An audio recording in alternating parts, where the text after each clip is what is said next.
So how do you make it? How do you overcome the odds? The thing that has worked for me is to remember the hard times. When I was 15, my dad was wrestling in Nashville, Tennessee. I moved with him, and when my mom finally arrived in Nashville, she had just driven all the way across country from California, and I knew that my parents were going through some really tough times in terms of their marriage, and that was a tough day. I'll never forget it. It was probably about 1 o'clock in the afternoon. We were at a restaurant, the three of us, and they got into it. They got into a very big fight. Not physical, but just really loud arguing. And my dad had a car at that time, and so they got into that car. My dad was driving, my mom was in the passenger seat, and I get in the car that my mom just drove, the family car.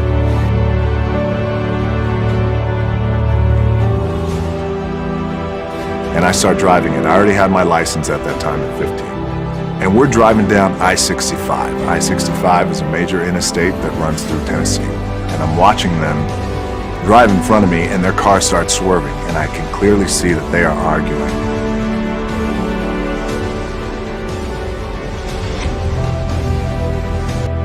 My old man makes a hard right, and he gets on the shoulder, and in the gravel road, my mom gets out of the car, and when she got out of the car, I'll never forget it, she had a glazed look over her eyes that I had never seen before.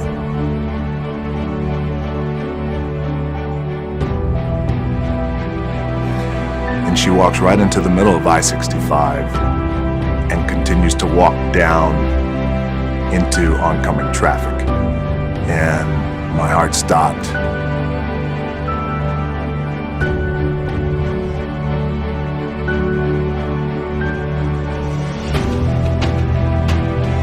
Horns were blowing and cars were swerving out of the way. 18-wheelers were swerving out of the way. And I got out of the car and I grabbed her.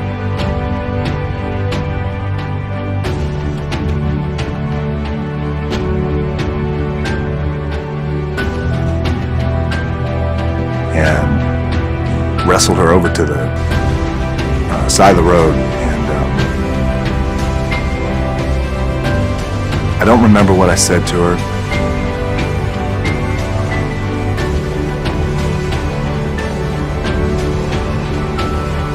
I remember she didn't say a thing. And in that moment, one of the greatest lessons I've ever learned was how precious life is and how in an instant it can all go away. Changed me.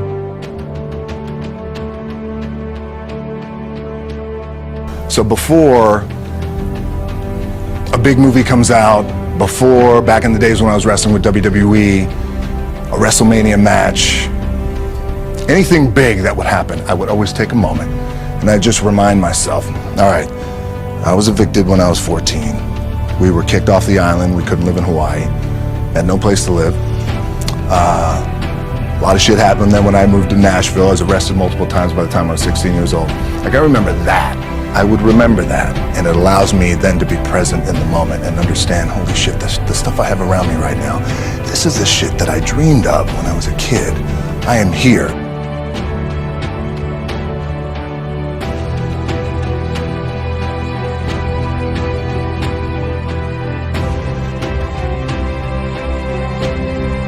What helps me is to keep the hard times in the front of my mind, because it allows me to go into these big moments that I've worked my ass off, and you guys have worked your ass off. It allows me to go into these big moments with a different perspective.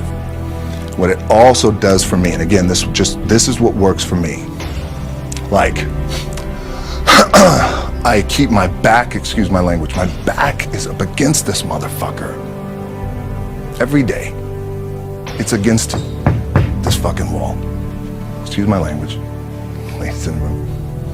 But it's up against this motherfucker because it's what I believe in. And when my back is against this motherfucker, then there's nowhere to go but that way.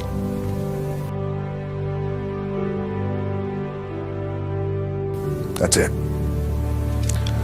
So I feel like this could be something, an ideology and mindset that could help you, if you look at it that way. Because you made it already. We made it. We're successful boys, and we're lucky boys to be where we're at. Oh, you guys made it. Everybody's rich in the room. Nobody's gonna get evicted anymore.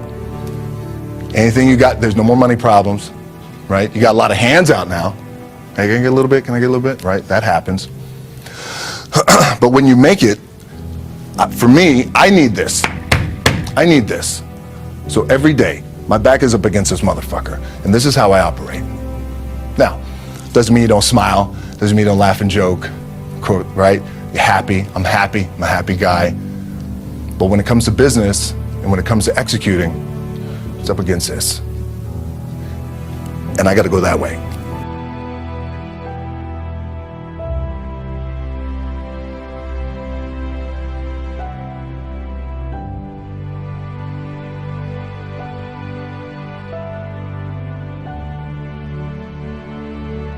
And I don't give a fuck who is in front of me. They're not gonna stop me. I feel like for me, it feels seamless because you prepared for so long, but it's just like you guys prepping for a game. That's the fun part. That's where it's like, fuck, it's fun, man. People are paying their hard-earned dollars to come see you. They're cheering, they're going bananas, they're booing the shit out of you or on the road. That's fun. That's what you live for. I mean, that's the juice right there. The prep is where the character's made. And I just don't mean the character I play, I mean the character in here. So for me, the prep is getting with the director, getting with the producers, getting with the writers, so in essence, it's like getting with all your coaches and your different position coaches and all the meetings that you have to have, right? So that's the work you put in.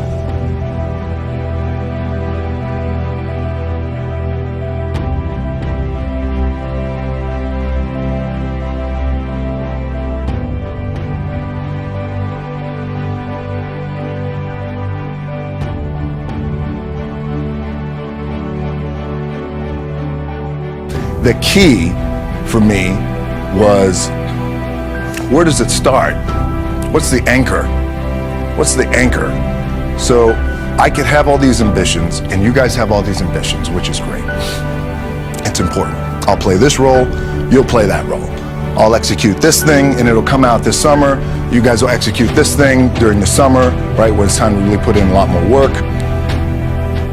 But the key with me is just always finding what the anchor is. And the fucking anchor is getting up at 4 o'clock in the morning every day before anybody else and grounding my thought process is in the no one will outwork me. No one. I love and I respect you guys. You motherfuckers won't outwork me. All starts with this. 2 hands, putting it to work. The anchor for me has always been the work in terms of the weight room training.